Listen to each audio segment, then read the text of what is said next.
Hello, everyone. Welcome. Thanks for joining our diagnostic training session today. Now, what you're about to see is a pre recorded training session we did over in the United States. But be assured that a lot of the material that we cover is really applicable to any automotive application. So just be aware that, yes, it is a lot of North American vehicles, but a lot of the same principles apply over in the UK as well. Now, if you have any questions, if you're watching this during the premiere, you can just leave it in the chat. We'll be monitoring that. And if you're watching this after the premiere, then just feel free to leave a comment underneath the video, and we'll get to those as we can as well. So my name is Jason Gabrenas. I'm one of Snap-on Diagnostics technical trainers. I've been in the training department since 2013, traveling around North America, helping techs and shop owners get the most out of their diagnostic equipment. Before I did that, it was a couple years as a diagnostic sales rep at Snap-on, so I had a group of about 30 different franchisees I worked with, as well as the shops that they serviced, in order to help everyone get the most out of their diagnostic needs. Then before I did that, it was 8 years at Subaru, so I worked in a dealership, and over time, I guess, I just became that default diag guy in the shop. So I always ended up having the drivability problems, the intermittent problems, the weird wiring problems that would show up on those cars. And that's really where I cut my diagnostic teeth, was trying to figure out all those weird head scratcher type cars that had come into my bay. Then before that, a bunch of other miscellaneous wrenching jobs. Been a little over 25 years underhood experience for me. So our topic at hand today is we are continuing our OEM-specific ADAS training, and this week's OEM is Tesla. Now, if you're aware of how Tesla does things, it's a little bit different than everybody else in the industry. They have numerous cameras and sensors, mostly cameras. It seems like they rely on the cameras a lot in order to have their ADAS functions. So they call their ADAS functions autopilot. So autopilot uses the cameras on Model S. I just took this out of the Model S owner's manual. It would apply to all their different models. It monitors the surrounding area, then detect other vehicles, pedestrians, road markings, and obstacles such as barriers and curbs. There are cameras mounted on the front, rear, left, and right sides of the car. Model S may be equipped with a cabin camera as well. They have cabin cameras mounted in the rearview mirror that monitors driver attentiveness. It's your responsibility to keep your hands on the wheel, pay attention to the road, and be ready to take immediate action at any time. So it's not fully autopilot if you think about it. When autopilot's engaged, Model S now shows a series of escalating warnings reminding you to keep your hands on the wheel and pay attention to the road. If there is no response, autopilot disengages and is unavailable for the remainder of the drive. Right, so autopilot is designed for driving comfort and convenience and is not a collision warning or avoidance system. It is your responsibility to stay alert, drive safely, and be in control of the vehicle at all times. Never depend on autopilot to adequately slow down the car. Always watch the road in front of you and prepare to take corrective actions at all times. Failure to do so can result in serious injury or death, which makes sense. Always be paying attention no matter what you have for ADAS in the car. Even if it's the most sophisticated system in the world, you still need to be paying attention. Don't be reading the paper on the way, right? So we're going to talk through the different models, and you will notice that there's going to be a running theme kind of through these. Some of the older ones had some mid-year changes and things like that, because another thing about Tesla is they technically don't really use model years as such, because they'll make running changes on, maybe they change the camera model or they change the radar module or whatever. They'll just change modules or do firmware updates, whenever mid-year, could be March or January or August. It doesn't really matter.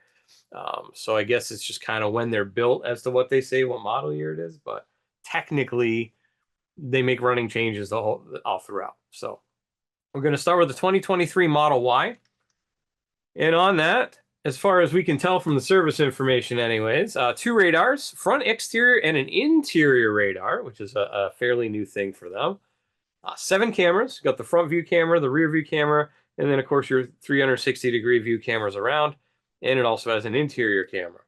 Also has 12 ultrasonic sensors. It gives you front and rear park assist, plus parking, automatic parking, and the summon feature where you can summon the vehicle to your location with the app as well. So uses all these sensors. It's mostly relying on visual with the camera, as we can see here.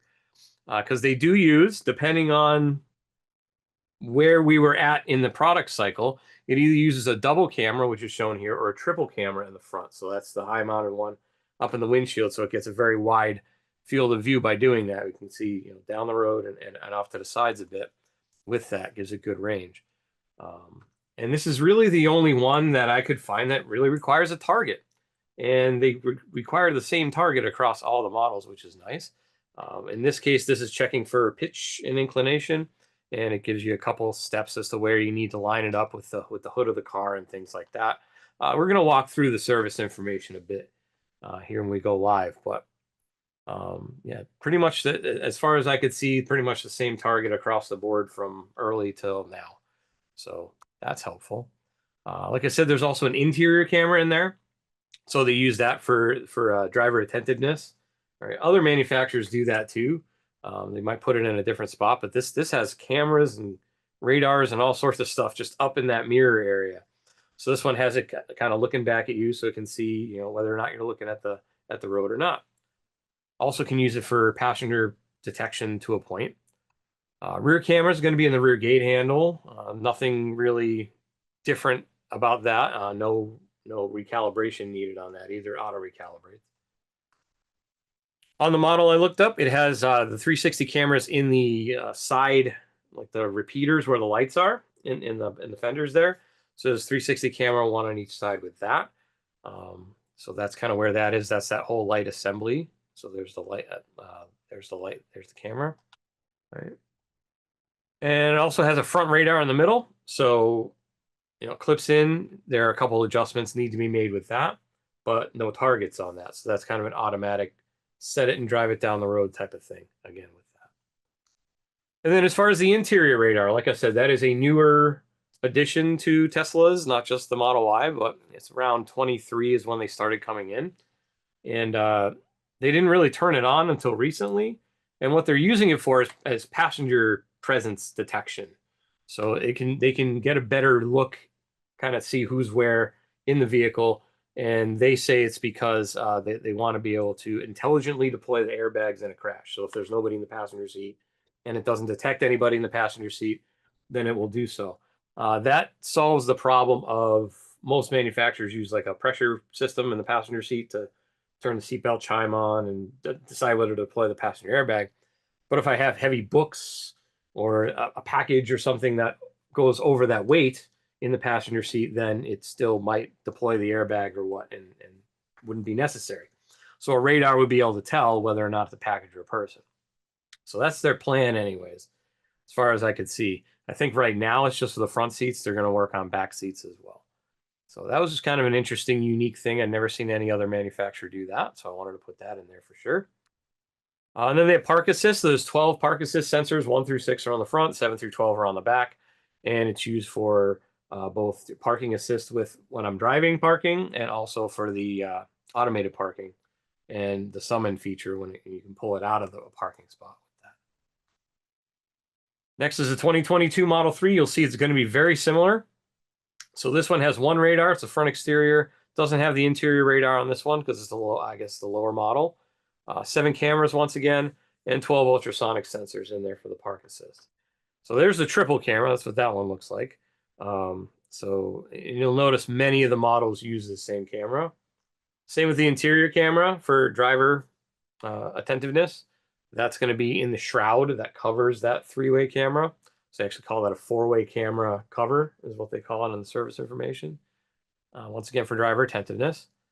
And then the rear camera, same deal. It's going to be in the handle. And then the 360 cameras on this one, they're in the B pillars. So instead of being in the front on the turn signals, it's up in the B pillar, and you have to take the B pillar apart in order to get to it. And take a look at one of those too. And then front radar, it's going to be mounted behind the bumper as usual. All of these, you need to remove the bumper in order to get to this too. It's not like an easy thing where you just pop the grill off or anything, because they really don't have grills. So you pull the whole front fascia off in order to get to these. So it's a bit of a task. It's like 25 steps before you even get to the actual radar. We can see that in a little bit too. And then once again, same deal. It's going to have 12 park assist sensors around for the same types of operation we discussed on the Model Y there. Now we'll go a little older to a 2016 Model S. So this is where they kind of had a mid-year change. So with one front exterior radar, nothing in the interior. Front view, rear view, 360 view, and interior cameras, depending on how it is set up. It could have a monoscopic camera in the front, or it can have the triple camera in the front, depending on the year, or depending on where in the year it was, should I say. And then 12 ultrasonic sensors around. So you can see they carry along a lot of the same stuff. So if you know how to program one or reset one, you can relearn the others. There's a early front camera, so that's a monoscopic, so it's just a single camera. And then the triple camera is here. It looks very similar to the one that we just saw. And that's for the later version of that.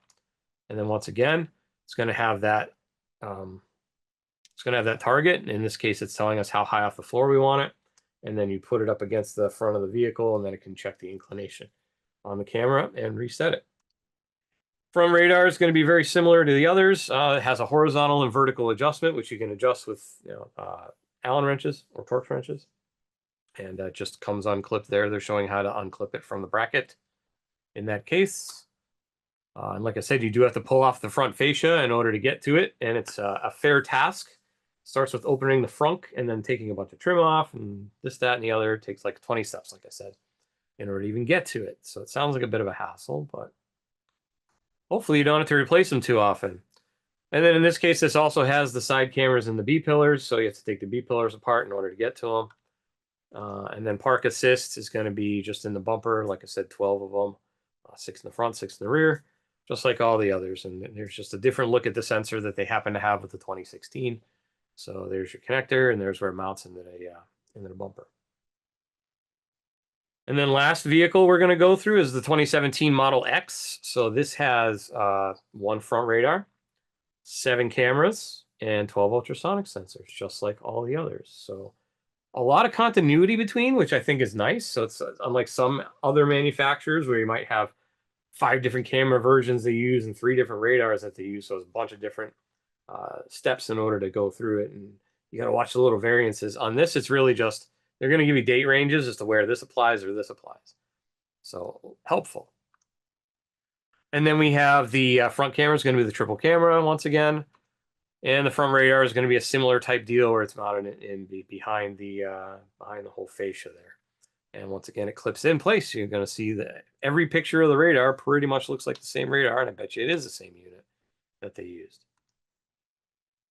All right, now another thing that they do uniquely at Tesla is they not all of them have an OBD2 port. So S and X models would have an OBD2 port until 2020.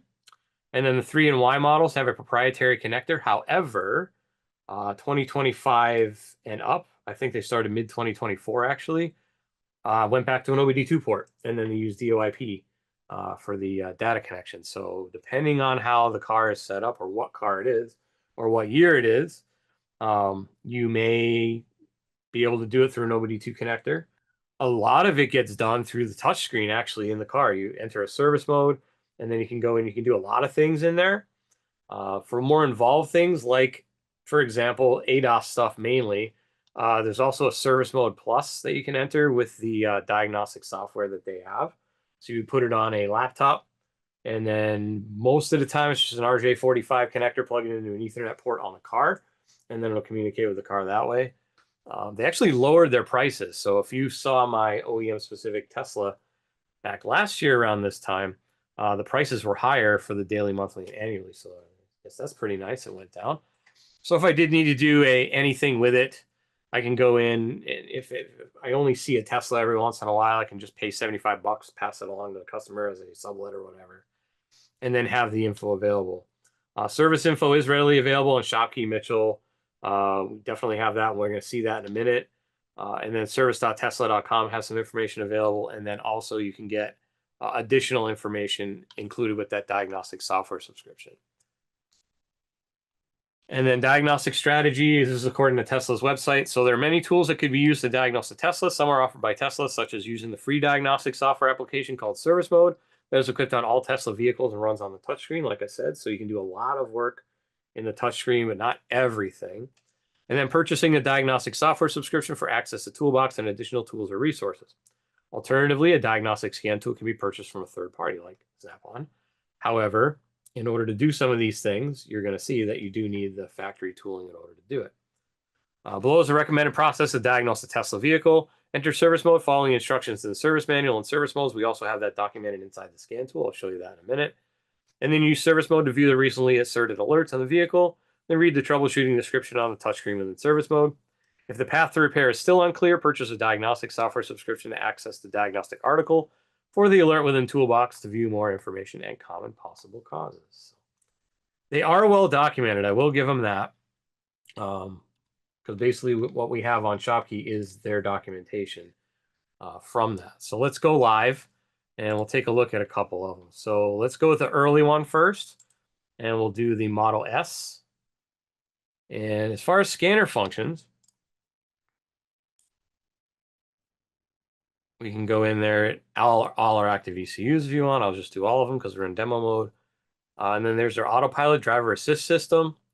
So we can clear codes, and then the special functions amount to resetting the ECU, hard, soft, and just an overall ECU reset. So you might have to do that at some point, where there's a lot of the solutions to their problems seem to be basically unplug and plug it back in, which would be a hard reset. Just reset the thing and see if it fixes itself, which I would imagine fairly amount of times that would work. And then it's going to be very similar for like the other sensors, like the radar, hard and soft resets. But if we go into Shopkey,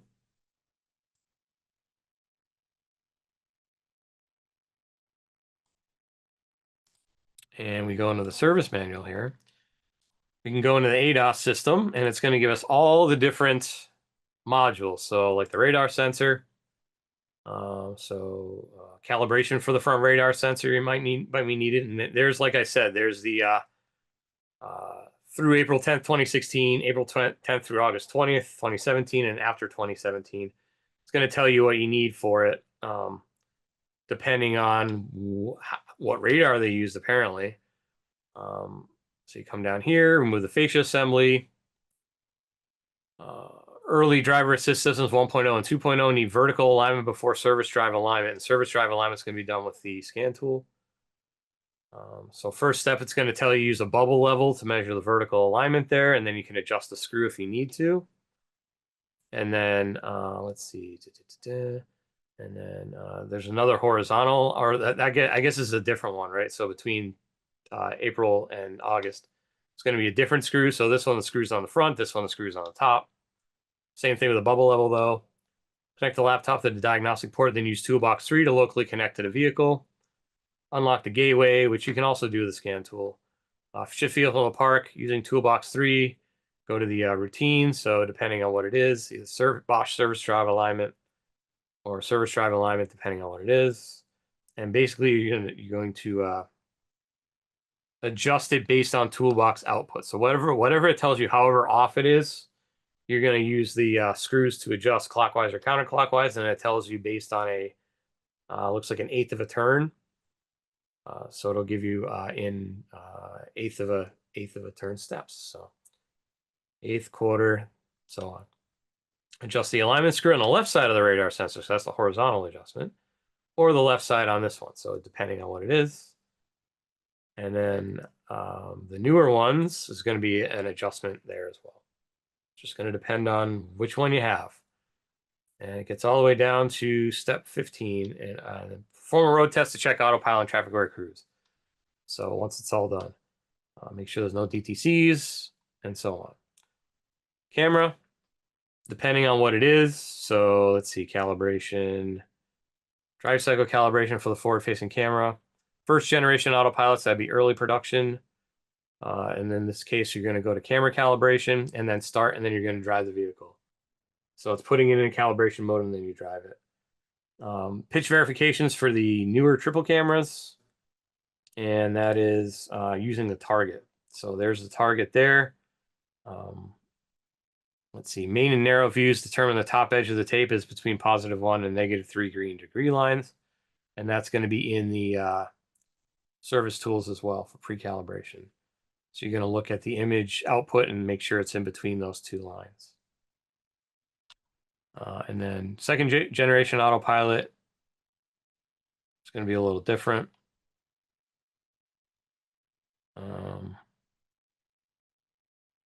Yeah, pitch verification, there it is. So that's going to be use the target, push it up against the front of the car, make sure it's at a certain 130 centimeters from the ground at the bottom of it, and then just double check your pitch as well. And then as long as that's good, drive the car, should fix it. B-pillar cameras are interesting. So, because the trim is a little weird how they do it. So they call it a trim panel. Right, so you remove the trim panels, a couple clips, and then there's the camera right there. in there. There's adhesive that holds it on as well. So, and then you can clear the calibration with that, and then it'll just automatically calibrate with that too. So a couple different ways to do it. Let's go to a newer model as well. Let's pull up the 23. Because with the 23, like I said, that doesn't have an OBD2 port, so you're going to either use the touchscreen or you use Toolbox. And in this case, you pop into the 23, and then you have service mode and gateway. So service mode is going to tell you how to get in there. So it's going to tell you what to touch on the touchscreen. Controls, software, and an image of the vehicle is displayed. Touch and hold the large Model Y or Model X or whatever it happens to be for 2 seconds, then release, and then you type service in the code, and then touch OK, and that gets you in service mode.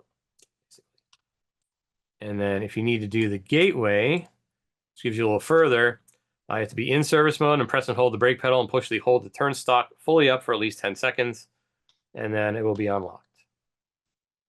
And then you need to lock it after. And then if we go into service information, it's going to be very much the same as the 2016 Model S. There's slight variables.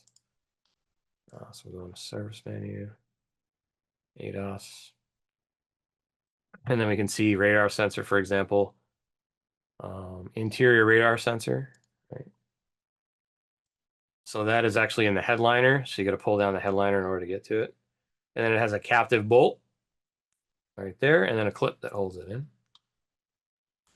Front camera on this is going to be, let's see, pitch verification only. So that's the triple camera that's up front. And then adjust in service mode, you can actually do that. So in service mode, through the touchscreen, you can do this: touch driver assist, touch cameras, clear camera calibration, forward facing, then select run, and then reset it and select run, and then close.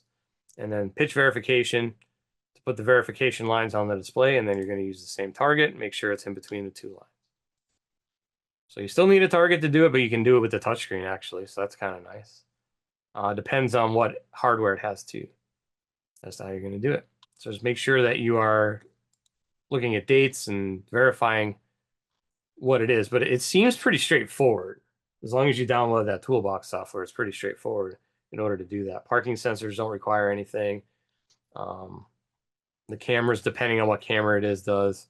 Radar, it's once again going to be pitch. So let's say front radar calibration. Let's see. Radar calibration dashboard. Put it in plant mode.